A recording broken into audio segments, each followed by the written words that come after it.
بعض احباب ایک بہت اچھی بات کہتے ہیں، جیسے میں اپنے الفاظ میں اگر کہوں کہ ایسا محسوس ہوتا ہے کہ پروردگار عالم نے ماہ رجب کو وارم اپ میچز کے طور پر رکھا ہوا ہے، ماہ رجب اور ماہ شعبان کو نیٹ پریکٹس کے لیے رکھا ہوا ہے، تاکہ ماہ رجب اور شعبان کے اندر نیٹ پریکٹس کر کے وارم اپ میچ کھیل کر اب اس کے بعد اگر اگلے میچز کھیل لیں اور جیت جائیں تو کپ اپنا ہو جائے گا۔ تو وہ کپ اپنا ہوگا کہ نہیں ہوگا، لیکن یہ والا کپ تو بہرحال انشاءاللہ اپنا ہو جائے گا۔ پروردگار عالم نے رجب اور شعبان کو اسی انداز سے رکھا ہوا ہے کہ ماہ رجب ہے، ماہ شعبان ہے، انسان اس میں آمادہ ہو جائے کہ جس طریقے سے اب پچھلے جیسے جو مہینے گزرتے ہیں، جیسے ماہ رمضان گزرا، اس کے بعد وہ جو عبادت کا لیول ہوتا ہے رمضان کے مہینے میں وہ پھر نیچے آنا شروع ہوتا ہے، پھر اس کے بعد شوال ذیقات جاتا ہے، جو افراد حج پر چلے گئے وہ تو پھر چارج ہو کر آ گئے، لیکن پھر افراد جو دوسرے ہیں میجورٹی وہ سب تو نہیں جا پاتے کہ محرم ہے، سفر ہے، کچھ ایکٹیویٹیز بھی پھر تھوڑا سا نیچے ہونے لگے۔ تو اب اس کے بعد کہ ماہ رمضان پھر سے آنے والا ہے، تو اس کے لیے ماہ رجب کے اندر ایک نیٹ پریکٹس سیشن پروردگار عالم نے رکھا ہے، اور صحیح معنوں میں کوالیفائنگ یعنی کیپیسٹی جس کے پاس ہوتی ہے وہ اپنے آپ کو پروف اسی کے اندر کرتا ہے، یعنی ماہ رجب اور ماہ شعبان میں اسے پروف کرنا پڑے گا کہ وہ کتنا سیریس ہے ماہ رمضان کا میچ کھیلنے کے لیے، کہ ماہ رمضان کے بارے میں وہ کتنا حساس ہے، وہ کتنا سنجیدہ ہے، وہ اسے ثابت کرنا پڑے گا ماہ رجب اور پھر باقی ماہ شعبان میں، تاکہ وہ ذہنی طور پر آمادہ ہو جائے اور پھر اس کے بعد اگلے مراحل اس کے لیے بہت آسان ہو جائیں۔ درود بھیجئے محمد و آل محمد پر۔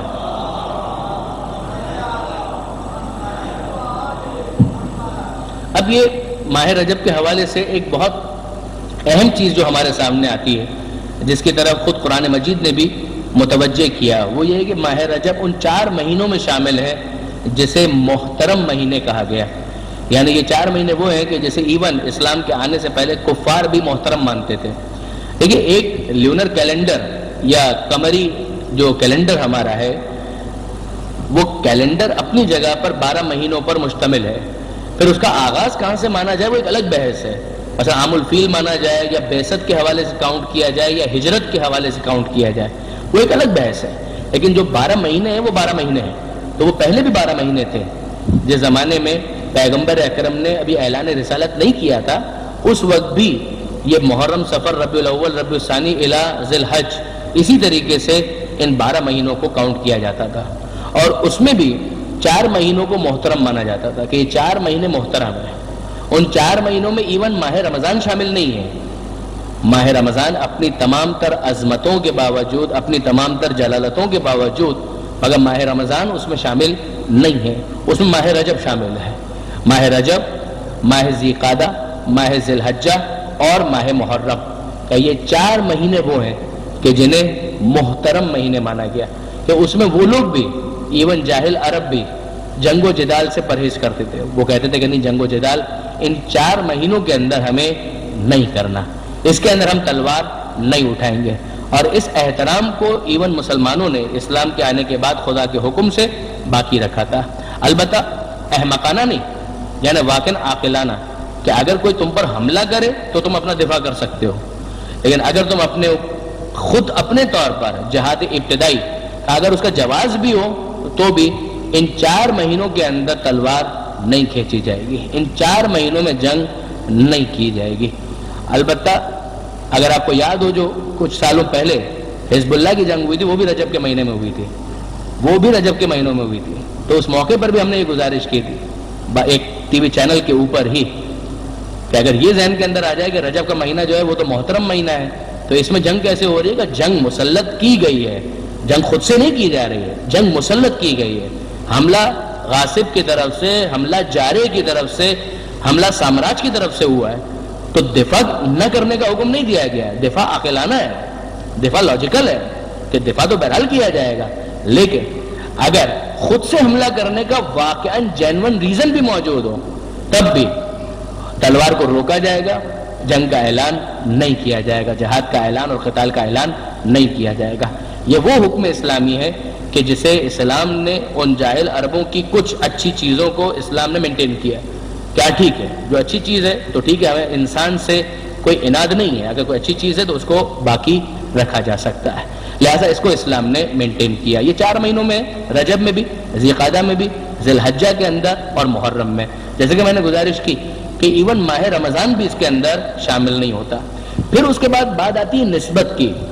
یعنی یہ عجیب ہے کہ ماہ رجب، ماہ شعبان اور ماہ رمضان، اس میں آپ نے ماہ رمضان کے لیے یقیناً سنا ہوگا کہ شہر اللہ، عربی کے اندر شہر کہتے ہیں مہینے کو، کہ شہر اللہ یعنی یہ اللہ کا مہینہ ہے۔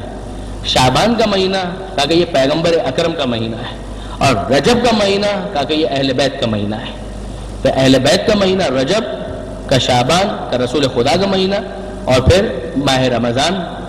یہ اللہ کا مہینہ۔ یعنی یہ سیکوینس بھی کتنا لاجیکل لگتا ہے کہ رجب کے بعد شعبان آتا ہے، رجب کو کراس کیے بغیر شعبان نہیں آئے گا، اور شعبان کو کراس کیے بغیر رمضان نہیں آئے گا۔ تو جس طریقے سے رجب کو کراس کیے بغیر شعبان تک نہیں جا سکتے، اور شعبان کو کراس کیے بغیر ماہ رمضان تک نہیں جا سکتے، تو اسی طریقے سے اہل بیت تک پہنچے بغیر پیغمبر اکرم تک نہیں پہنچ سکتے، اور پیغمبر اکرم تک پہنچے بغیر خدا تک نہیں پہنچ سکتے۔ یہ وہ ایک بنیادی کانسیپٹ کہ پروردگار عالم کا وہ اپنی جگہ پر، لیکن وہ معرفت کی کچھ گہرائی، حق کے معرفت تو ادا ہونا ناممکن ہے، لیکن وہ جو بنیادی جو انسان کے ذہن میں کانسیپٹ ہے، اس کانسیپٹ کو جو ڈیولپ کرنے والی بات ہے وہ کہاں سے ہوگی؟ کہ وہ اہل بیت کے ذریعے سے، اہل بیت سے پیغمبر اکرم، پیغمبر اکرم سے پھر خدا، کہ یہ ایک سیکوینس اور یہ آرڈر بنے گا۔ اچھا، یہاں پر ایک اور روایت بھی ہے، یہ تو ایک روایت ہے جس کے مطابق کہ ماہ رجب کے اہل بیت کا مہینہ، کہ ماہ شعبان کا وہ پیغمبر اکرم کا مہینہ، اور ماہ رمضان کا کہ یہ خدا کا مہینہ۔ ایک اور روایت ہے جس کے مطابق کہ رجب خدا کا مہینہ، رجب خدا کا مہینہ، شعبان کا وہ پیغمبر کا مہینہ، وہ اسی طریقے سے، اور پھر اس کے بعد ماہ رمضان کا یہ امت کا مہینہ ہے، یہ امت کا مہینہ ہے۔ ماہ رجب کا اللہ کا مہینہ، شعبان کا اللہ کے رسول کا مہینہ، اور پھر ماہ رمضان امت کا مہینہ۔ آپ یوں شروع کریں یا یوں شروع کریں، کوئی خاص فرق پڑے گا نہیں۔ ماہ رمضان اللہ کا مہینہ اور امت کا مہینہ، شعبان پیغمبر اکرم کا مہینہ، اور ماہ رجب کا اہل بیت کا بھی مہینہ ہے اور پروردگار عالم کا بھی مہینہ ہے۔ یعنی نسبت دونوں کی طرف ہے، دونوں طرف یہ نسبت دی گئی، آل محمد کا مہینہ اور اسی طریقے سے پروردگار عالم کا مہینہ۔ تو گویا اتحاد ہے، ایسا نہیں ہے کہ یہ راستہ کسی اور طرف لے جائے گا، یہ راستہ خدا ہی کی طرف لے کر جائے گا۔ یعنی ان دونوں نسبتوں کو اگر ہم جمع کریں کہ اہل بیت کی طرف بھی نسبت دی گئی اور خدا کی طرف بھی نسبت دی گئی، مگر یہ نسبتیں خود بتاتی ہیں کہ یہ مہینہ کتنا امپورٹنٹ ہے، کہ اسے ایک طرف اہل بیت سے منسوب کیا جا رہا ہے اور دوسری طرف خود خدا سے اس مہینے کو منسوب کیا جا رہا ہے۔ اس کے بعد اگر ہم فقط مناسبتیں گننا شروع کریں کہ اس مہینے میں مناسبتیں کتنی ہیں، شاید کسی اور مہینے کے اندر شاید اتنی مناسبتیں آپ کو نظر نہیں آئیں گی کہ جتنی اس ایک مہینے کے اندر آپ کو مناسبتیں نظر آئیں گی، اور مختلف ڈائمنشنز ہیں، کچھ ولادت کی تاریخیں ہیں، کچھ شہادت کی تاریخیں ہیں، کچھ دشمنوں کی ہلاکت کی تاریخیں ہیں، کچھ فتوحات کی تاریخیں ہیں، کچھ جنگیں ہیں کہ جو فتح ہوئی ہیں اسی مہینے کے اندر۔ آپ اگر سٹارٹ سے ہی دیکھیں کہ مثلا یکم رجب ہے تو یکم رجب 5ویں امام کی ولادت، اور یکم رجب کے فوراً بعد 3 رجب کا یہ امام علی النقی علیہ السلام کی شہادت کی تاریخ، اس کے بعد پھر 5 رجب یہ ایک مرتبہ پھر امام علی النقی علیہ السلام کی ولادت کی تاریخ بنتی ہے، پھر 10 رجب کا یہ امام محمد تقی جواد علیہ السلام کی ولادت، پھر 13 رجب مولا کائنات امیر المومنین امام المتقین علی ابن ابی طالب علیہ السلام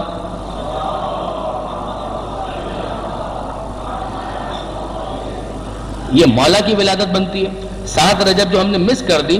البتہ وہ 7 رجب ایک قول کے مطابق حضرت ابو الفضل عباس کی ولادت کی تاریخ زیادہ معتبر قول، بہرحال 4 شعبان کا ہے، لیکن 7 رجب کا بھی ایک قول موجود ہے۔ اس کے بعد پھر 15 رجب کے حوالے سے 2 ضعیف روایتیں، ایک ضعیف روایت ہمارے امام جناب زینب سلام اللہ علیہ، جناب زینب سلام اللہ علیہ کے حوالے سے یہ روایت بنتی ہے۔ ایک روایت بنتی ہے چھٹے امام کی شہادت کے حوالے سے کہ چھٹے امام کی شہادت 15 رجب کو ہوئی، البتہ ضعیف روایت ہے، زیادہ معتبر روایت جو ہے وہ 15 شوال اور پھر 25 شوال کی ہے، لیکن 15 شوال ہو یا 25 شوال، رجب کے مہینے کے اندر بھی ایک نسبت چھٹے امام کی شہادت کی موجود ہے، وہ 15 رجب کی۔ پھر اس کے بعد 15 رجب ہی کو تحویل قبلہ 2 ہجری میں جو قبلہ تبدیل ہوا ہے تو وہ کس تاریخ کو؟ 15 رجب کی تاریخ تھی جب بیت المقدس سے خانہ کعبہ کی طرف مسلمانوں کے رخ کو پھیرا گیا اور یہ کہا گیا کہ اب سے خانہ کعبہ تمہارا قبلہ قرار پایا، جہاں بھی ہو اپنا رخ مسجد الحرام کی طرف کر لو، وجوہکم شطر المسجد الحرام۔ تو وہ جو واقعہ پیش آیا تو وہ بھی ماہ رجب کے اندر پیش آیا 15 رجب کو، اور پھر 15 رجب ہی کو دیکھیے مولا کائنات اور جناب سیدہ سلام اللہ علیہما ان دونوں کا جو نکاح ہے، درود بھیجے محمد و آل محمد پر، یہ تو ذی الحج کی ابتدا میں، لیکن جو رخصتی ہے اس میں گیپ ہے، نکاح اور رخصتی کے درمیان گیپ ہے۔ جس طریقے سے ہوتا ہے کہ نکاح کے بعد تھوڑا گیپ اور اس کے بعد رخصتی ہو، یہ خود مولا کائنات اور جناب سیدہ کی شادی میں بھی اسی طریقے سے ہوا، نکاح ہوا اور نکاح کے بعد پھر گیپ اور گیپ کے بعد پھر رخصتی ہے۔ تو یہ ذی الحجہ کے اندر نکاح ہوا اور پھر 15 رجب کو رخصتی ہوئی جناب سیدہ کی پیغمبر اکرم کے گھر سے مولا کائنات کے گھر کی طرف۔ پھر اس کے بعد 21 اور 22 رجب یہ 2 تاریخیں وہ ہیں کہ جن میں بعد کے بہت سے بڑے بڑے نام، وہ خیبر کے میدان میں جو بھاگ کر آنے کا واقعہ ہے کہ فتح نہیں کر پائے اور ہزیمت اٹھانی پڑی، وہ 21 اور 22 رجب 7 ہجری، یہ بھی رجب ہی کے مہینے کے اندر ہوا۔ اور اس کے بعد 23 رجب کو پیغمبر اکرم نے یہ اعلان کیا لَأُوتِيَنَّ الرَّایَةَ غَدًا رَجُلًا کَرَّارًا غَیْرَ فَرَّارٍ، کہ کل میں علم اس کو دوں گا جو مرد ہوگا، رجل ہوگا، کرار ہوگا، فرار نہیں ہوگا، فرار اختیار کرنے والا نہیں ہوگا، یحب اللہ ورسولہ ویحبہ اللہ ورسولہ، وہ اللہ اور اس کے رسول سے محبت کرتا ہوگا، اللہ اور اس کے رسول اس سے محبت کرتے ہوں گے، اور اس وقت تک پلٹ کر نہیں آئے گا جب تک فتح مند نہ ہو جائے۔ تو یہ واقعہ پیش آیا 23 رجب کو، اور پیغمبر اکرم نے یہ اعلان کیا کہ کل میں علم اس کو دوں گا۔ 24 رجب کو پیغمبر اکرم نے علم مولا کائنات کو دیا، اور 24 رجب 7 ہجری کو خیبر کو فتح کیا گیا۔ تو یہ بھی واقعہ جو 7 ہجری کا ہے مگر مہینہ رجب ہی کا قرار پاتا ہے۔ 22 رجب کو مرگ امیر شام، جس کی مناسبت سے بہرحال اس مناسبت سے کسی بھی مناسبت سے بہرحال وہ جو کنڈوں وغیرہ کا سلسلہ بھی ہوتا ہے اور نیاز وغیرہ کا سلسلہ بھی ہوتا ہے، وہ بھی اپنی جگہ پر اگر اباحت کے ساتھ مباح کی نیت سے کیا جائے تو کوئی اشکال کوئی حرج اس کے اندر نہیں ہے۔ پھر 25 رجب 183 ہجری 7ویں امام موسی کاظم علیہ السلام کی شہادت کی تاریخ ہے۔ ہارون رشید کے زہر کے اثر سے ہمارے 7ویں امام کی شہادت ہوئی۔ پھر 26 رجب 10 بعثت کے 10ویں سال، ایک قول کے مطابق حضرت ابو طالب کی شہادت وفات، شیب ابی طالب میں جو 3 سال گزارے ہیں اور ویسے ہی بڑھاپا اور سن اتنا زیادہ ہو چکا، تو اسلام کے اس محسن عظیم کی تاریخ وفات بھی ایک قول کے مطابق، البتہ اس میں روایتوں کا اختلاف ہے، البتہ ایک قول کے مطابق 26 رجب کو حضرت ابو طالب کی وفات ہوئی۔ پھر 27 رجب کی شب اور 27 رجب کا دن، یہ دونوں بہت اہم ہیں کہ شب 27 رجب کہ یہ وہ شب ہے کہ جس میں سبحان الذی اسری بعبدہ لیلا من المسجد الحرام الی المسجد الاقصی الذی بارکنا حولہ لنریہ من آیاتنا، کہ بے عیب وہ ذات کہ جو اپنے بندے کو ایک ہی رات میں مسجد حرام سے مسجد اقصی تک لے گئے، لنریہ من آیاتنا، تاکہ اسے اپنی نشانیاں دکھا سکے۔ یہ معراج کا واقعہ ایک قول قوی کے مطابق کہ شب 27 رجب یہ واقعہ پیش آیا، اور پھر 27 رجب کا دن غار حرا میں پیغمبر اکرم پر وحی اول کا نزول کہ اقرأ بسم ربک الذی خلق خلق الانسان من علق اقرأ وربک الاکرم الذی علم بالقلم علم الانسان ما لم یعلم۔ تو یہ جو پہلی 5 آیتیں نازل ہوئی، بعثت کا آغاز ہوا، اعلان رسالت ہوا، یہ 27 رجب کے دن یہ واقعہ پیش آیا جب پیغمبر اکرم 40 سال کے ہو چکے تھے۔ اعلان رسالت، ورنہ نبی اور نبوت تو کنت نبیا و آدم بین الماء والطین، کہ میں اس وقت بھی نبی تھا جب آدم مٹی اور پانی کے درمیان تھے۔ 28 رجب اس اعتبار سے بہت اہم تاریخ ہے، یہ وہ تاریخ ہے جب آل محمد کا قافلہ مدینہ منورہ سے نکلا اور بالآخر کربلا پہنچ کر جام شہادت نوش کیا۔ مکہ معظمہ میں رکے، پھر مکہ معظمہ سے کوفہ کی طرف متوجہ ہوئے اور راستے میں کربلا پہنچے، اور کربلا میں وہ سانحہ عظیم پیش آیا۔ اسی مہینے کے اندر بعض اور امپورٹنٹ تاریخیں بھی بتائی گئی ہیں، البتہ چونکہ بہت زیادہ تحقیقی مواد نہیں تھا لہٰذا میں اس کو کوٹ نہیں کر رہا، لیکن ایک شخصیت کے بارے میں تو تقریباً یقین جیسا ہے کہ وہ اسی مہینے میں پیدا ہوئے، البتہ ان کی بھی تاریخ نہیں معلوم، لیکن مہینہ رجب کا تھا، اور وہ جناب علی اصغر علیہ السلام جو کربلا کے ننھے شہید کا، ان کی ولادت بھی ماہ رجب ہی کے اندر ہوئی 60 ہجری میں، اس لیے کہ جب کربلا پہنچے تو 6 مہینے کے تھے، ماہ رجب میں جب یہ قافلہ چل رہا تھا تو اس وقت چند دنوں کے تھے۔ تو اس اعتبار سے اگر آپ دیکھیں تو اندازہ ہوتا ہے کہ کتنا زیادہ مناسبتوں کا اہتمام ہے اس ایک مہینے کے اندر، ماہ رجب کے اندر، یعنی بہت زیادہ مناسبتیں اس مہینے کے اندر، ولادتیں آپ کو اس میں ملیں گی بے شمار معصومین کی، شہادتیں بھی 2-3 آپ کو ملیں گی اس مہینے کے اندر، اسی طریقے سے تحویل قبلہ اور دوسرے واقعات اور خیبر کی فتح وغیرہ یہ سب بھی اس مہینے کے اندر ہوا۔ اس اعتبار سے واقعاً بڑی مرکزی اہمیت کا مہینہ بن جاتا ہے ماہ رجب۔ اب اس کے بعد ہم تھوڑا سا مفاتیح الجنان کی طرف بڑھیں اور دیکھیں کہ شیخ عباس قمی جو روایت نقل کرتے ہیں اس کے اندر معصومین نے اس مہینے کے حوالے سے کیا کچھ بیان کیا ہے۔ درود بھیجیے محمد و آل محمد پر۔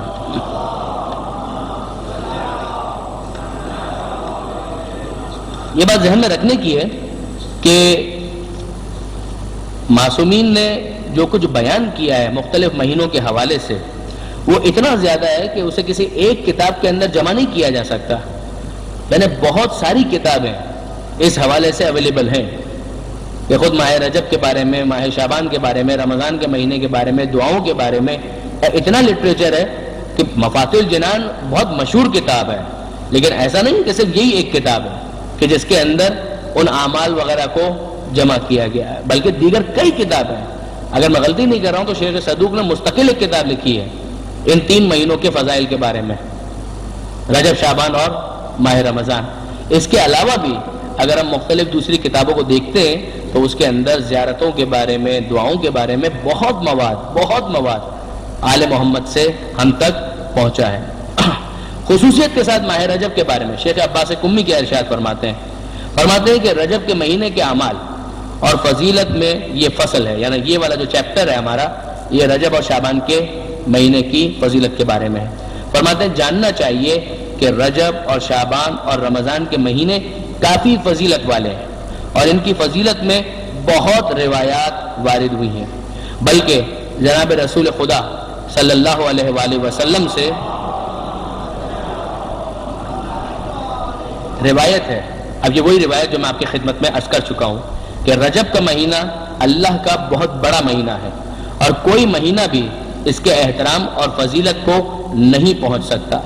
کافروں سے لڑائی اس مہینے میں حرام ہے، جس کی تشریح میں نے گزارش کی۔ رجب اللہ کا مہینہ، شعبان میرا مہینہ اور رمضان المبارک میری امت کا مہینہ ہے۔ جو شخص رجب کے ایک دن روزہ رکھے گا اللہ کی بہت بڑی خوشنودگی کا مستحق ہوگا۔ اب آپ دیکھیں گے کہ روزے کے حوالے سے کتنی تاکید، بار بار تاکید آئے گی، روزہ روزہ روزہ روزہ، کہ یہ ماہ رجب کا روزہ، ماہ رجب کا روزہ، اور اس کی وجہ ثواب، پروردگار عالم کا قبول کرنا، پروردگار عالم کا راضی ہونا، جنت میں یہ مل جائے گا وہ مل جائے گا، اتنے انسینٹیوز بیان کیے گئے، وجہ سمجھ میں آتی ہے کہ گویا ذہنی طور پر آمادہ کیا جا رہا ہے کہ ماہ رجب میں انسان روزے رکھے، ثواب بھی حاصل کرے اور اپنے آپ کو تیار کرے ماہ رمضان کے لیے، تاکہ ماہ رمضان میں اچانک روزوں کا سامنا نہ کرنا پڑے۔ ماہ رجب ہی کے اندر انسان اتنا تیار ہو چکا ہو کہ پھر اگر ماہ رمضان میں روزہ وہ رکھے تو اسے خستگی کا احساس اتنا زیادہ نہ ہو۔ ظاہر ہے کہ practice makes a man perfect, perfection کی طرف انسان جانے لگتا ہے۔ فرماتے ہیں رجب کے ایک دن جو بھی روزہ رکھے گا وہ اللہ کی بہت بڑی خوشنودگی کا مستحق ہوگا اور اللہ کا غضب اس سے دور ہوگا اور جہنم کے دروازوں میں سے ایک دروازہ اس پر بند کر دیا جائے گا۔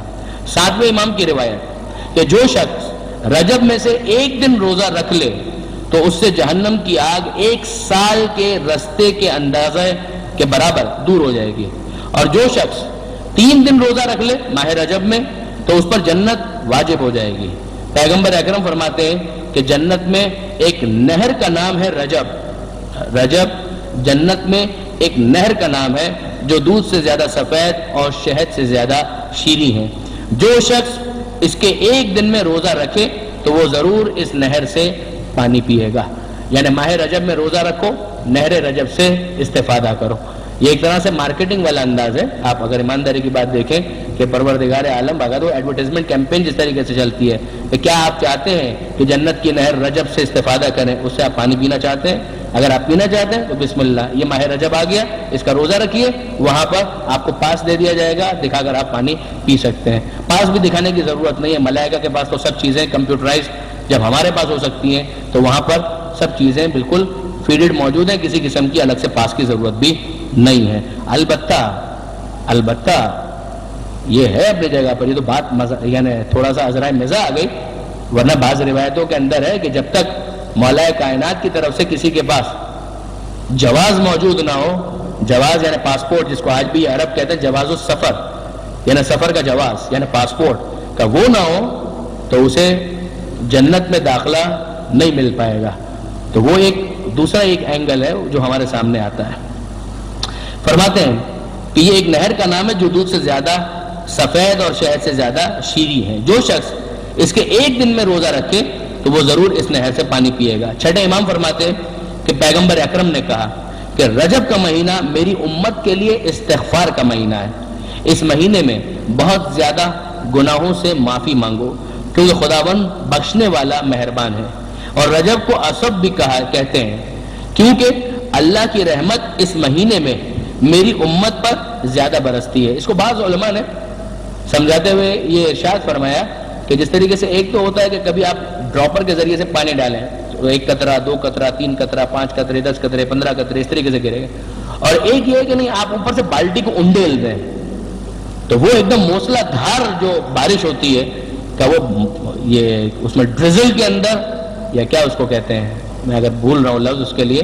بوندا باندی, ایک بوندا باندی والی کیفیت ہوتی ہے اور ایک موسلا دھار بارش ہوتی ہے. کہ عام مہینوں میں بھی پروردگار عالم کی رحمت برستی ہے, مگر وہ پروردگار عالم کی رحمت اگر بوندا باندی کے انداز میں برستی ہے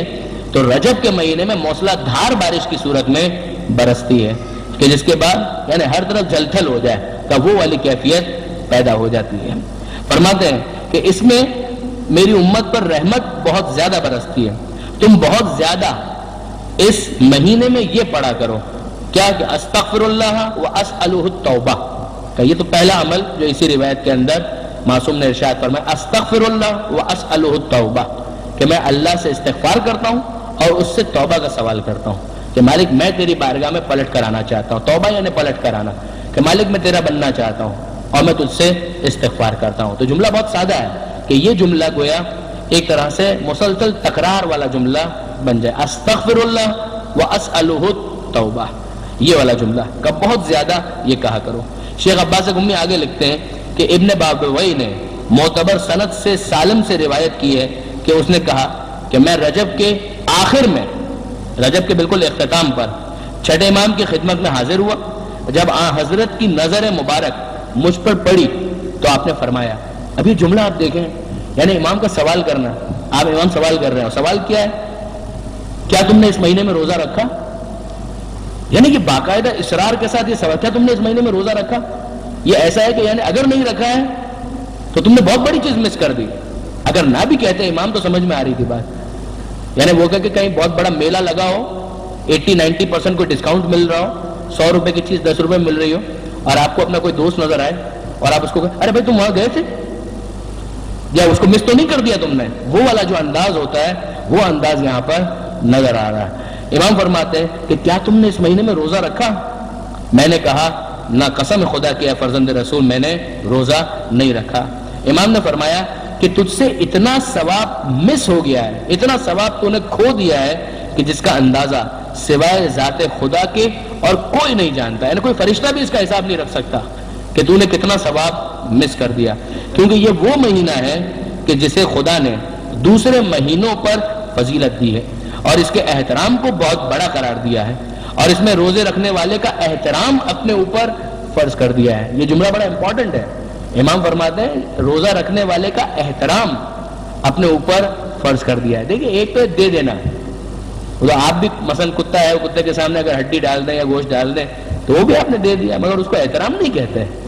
اس کو احترام نہیں کہتے۔ کوئی آپ کے گھر پر آیا کرے معاف کرو بابا دیتے نا، تھوڑی دیر بیٹھ جاؤ، پھر تھوڑی دیر کے بعد آپ نے کچھ دے تو دیا،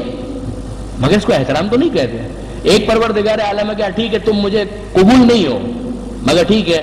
تم کو دے دیتے ہیں، اور ایک ہے کہ نہیں پروردگار عالم کی طرف سے احترام انسان کو حاصل ہو جائے، یہ بہت بڑی بات ہے کہ خدا رسپیکٹ کرنے لگے، خدا کی طرف سے عزت مل جائے کسی انسان کو۔ امام فرماتے ہیں کہ اگر اس مہینے میں کوئی روزہ رکھتا ہے تو پروردگار عالم اس کا احترام اپنے اوپر فرض قرار دیتا ہے۔ میں نے عرض کی اب ظاہر ہے کہ وہ بیچارہ جب سنتا ہے کہ ماہ رجب تو اب اینڈ پر آ گیا، 20-25 رجب مثلاً ہو چکی ہے اور ختم ہونے والا ہے ماہ رجب، تو اس نے کہا کہ اب میں یہ جو 3-4 دن جو بچے ہیں اس میں کچھ روزہ رکھ کے کچھ کمپنسیشن ہو سکتا ہے؟ تو اسے سوال کیا کہ اے فرزند رسول، اگر میں ان باقی ماندہ دنوں میں روزہ رکھ لوں تو اس میں روزہ داروں کے بعض ثواب پر فائز ہو جاؤں گا؟ یعنی پورا نہیں بھی ملے گا تو تھوڑا بہت کچھ ملے گا کہ نہیں ملے گا؟ تو آپ نے فرمایا کہ اے سالم، جو شخص اس کے آخر میں، یعنی دیکھیے اب تک جملے سے اندازہ یہ ہو رہا ہے کہ اب تک اگر تم نے روزہ نہیں رکھا بہت کچھ مس کر دیا۔ اب امام آخر رجب کی بات کرتے ہیں، فرماتے ہیں کہ جو آخر میں رجب کے اختتام پر ایک دن روزہ رکھے، خدا اسے سکرات موت کی سختی اور موت کے بعد والے خوف، قبر کے عذاب سے محفوظ رکھے گا۔ اور جو شخص اس کے آخر سے 2 دن روزہ رکھے، لاسٹ اینڈ سیکنڈ لاسٹ، تو پل صراط سے آسانی سے گزر جائے گا۔ اور جو شخص اس کے آخر میں سے 3 دن روزہ رکھے تو وہ قیامت کے بہت بڑے خوف اور اس دن کی سختی اور ڈر سے محفوظ رہے گا، اور اسے جہنم سے براعت عطا ہوگی، یعنی جہنم سے نجات مل جائے گی۔ پھر اس کے بعد مزید دیگر کچھ باتیں ہیں جو شیخ عباس قمی نے ارشاد فرمائی ہے۔ اب اس کے بعد ظاہر ہے کہ جب روزے کی اتنی تاکید ہے تو انسان کا دل چاہتا ہے کہ ہاں واقعاً ماہ رجب میں روزہ رکھیں، یعنی اس کا آغاز ہو جاتا ہے پہلی رجب سے ہی،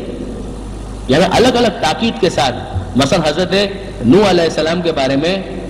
ابھی آتے ہوئے گھر سے ثواب الاعمال اور عقاب جو شیخ صدوق کی بہت مشہور کتاب ہے، اس کا اردو ترجمہ بھی ہوا، اس کے اندر اگر آپ دیکھیں رجب کے روزوں کے حوالے سے جو کچھ روایتیں شیخ نے لکھی ہیں، اس کے اندر ایک روایت یہ بھی ہے کہ حضرت نوح علیہ السلام نے جب وہ کشتی میں سوار ہو رہے تو کشتی چلنے والی تھی، تو رجب کا مہینہ تھا، پہلی رجب کی تاریخ تھی، تو اس میں حضرت نوح علیہ السلام نے جتنے افراد سوار تھے ان سب سے کہا کہ آج روزہ رکھو۔ اور پھر امام کا یہ قول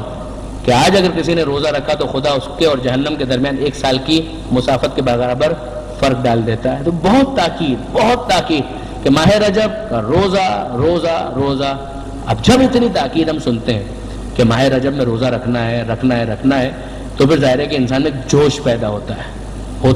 مجھے خود یاد ہے میں نے پہلی مرتبہ کب یہ ساری فضیلت سنی تھی، حضرت مولانا صادق حسن صاحب سے، جب انجمن خدام القرآن کے اندر تقریباً جتنی بھی اہم چیزیں ہیں ان کی طرف سب سے پہلے تو شاید انہوں نے متوجہ کیا اپنے دروس کے اندر، اور کون سا ایسا موضوع ہے کہ جس پر اس مرد بزرگ نے بیان نہیں کیا اور کچھ نہ کچھ ہدایت اور رہنمائی نہیں فرمائی ہے۔ واقعاً پروردگار عالم ان کو ہمیشہ سلامت رکھے۔ تو انہوں نے اس کو بیان کیا تھا اور ساری چیزیں، لیکن جب ہم مثلا توجہ کرتے ہیں کہ ہم ماہ رجب کے روزے، ماہ رجب کے روزوں کی فضیلت، یہ ساری چیزیں، تو اس کے بعد ایک دم دل چاہتا ہے کہ ہاں ٹھیک ہے یار ایسا کرتے ہیں کہ ماہ رجب کے 30 روزے رکھ لیتے ہیں، مگر اس وقت ہمارے سامنے ایک مسئلہ شرعی آ جاتا ہے، اور وہ مسئلہ شرعی کیا آتا ہے؟ وہ مسئلہ شرعی آتا ہے کہ اگر کسی کے اوپر قضا روزے ہیں تو وہ مستحب روزے نہیں رکھ سکتا۔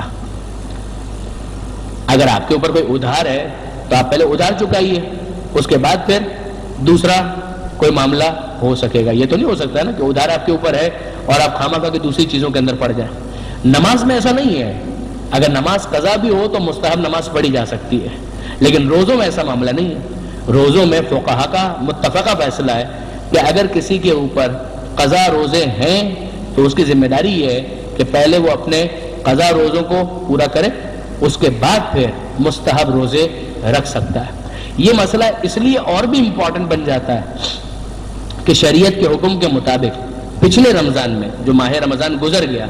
اس میں اگر کسی کا کوئی روزہ قضا ہو گیا تھا تو اس کی ذمہ داری ہے کہ اگلے ماہ رمضان سے پہلے اپنے اس ادھار کو ختم کرے، اپنی اس لائبلٹی کو ختم کرے۔ اس ادھار کو چکائے. یعنی وہ روزہ اگر پچھلے ماہ رمضان میں 2 روزے 3 روزے 5 روزے 10 روزے خدا نہ کرے کسی بھی وجہ سے، جان بوجھ کے تو کون چھوڑتا ہے، میں توقع نہیں کرتا، سفر کی وجہ سے، بیماری کی وجہ سے، کسی بھی وجہ سے اگر روزے چھوٹ گئے تھے، خواتین کے مخصوص ایام کی وجہ سے اگر روزے نہیں رکھ سکے تو پھر ذمہ داری یہ ہے کہ پہلے ان روزوں کو رکھے اور اس کے بعد پھر مستحب روزوں کی نیت سے روزہ رکھا جائے. اب اس میں بعض علماء کا یہ قول واقعاً بڑا لطیف ہے. وہ فرماتے ہیں کہ بعید پروردگار عالم سے کہ اگر ماہ رجب کے اندر کوئی اپنے قضا روزے رکھے تو پروردگار عالم اس خاص ثواب سے اسے محروم کر دے. جب پروردگار عالم اس کا خزانہ، اس کی کوئی حد تو نہیں ہے،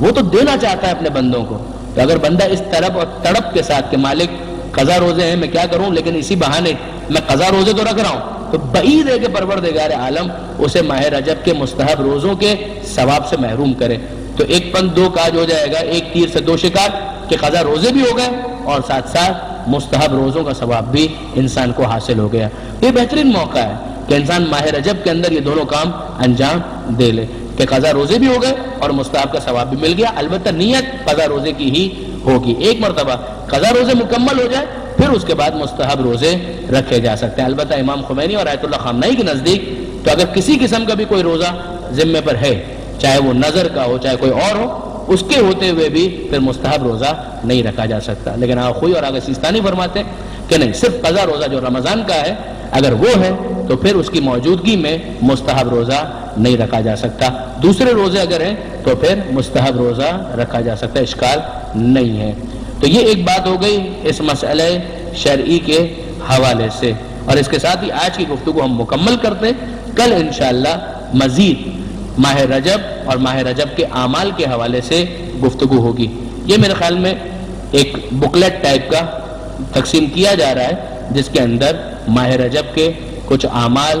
درج کیے گئے ہیں. زیادہ تر یہ مفاتیح الجنان ہی سے لیے گئے اور اچھی کوشش ہے، 6-7 صفحے کے اندر ہے. کئی مرتبہ ایسا ہوتا ہے کہ مفاتیح کو ہولڈ کرنا تھوڑا سا بھاری لگتا ہے، لیکن یہ اگر جیب میں بھی ہو تو اگر آپ آفس میں ہیں کہیں بھی ہے کوئی ٹائم ملتا ہے، بس میں جا رہے ہیں گاڑی میں جا رہے ہیں، نہیں گاڑی میں جا رہے ہیں اور ڈرائیو کر رہے ہیں تو مت پڑھیے گا، لیکن اگر کوئی اور ڈرائیو کر رہا ہے اور آپ کے لیے موقع ہو تو آپ اس کا مطالعہ کر سکتے ہیں. ویسے ہی بیٹھے ہوئے کسی کا انتظار کر رہے ہیں، جیب میں یہ پرچہ نکالا کہ ماہ رجب کے کچھ اعمال اس کے اندر لکھے ہوئے ہیں تو اسے اس کے اندر پڑھا جا سکتا ہے. جی آج نہیں دے رہے،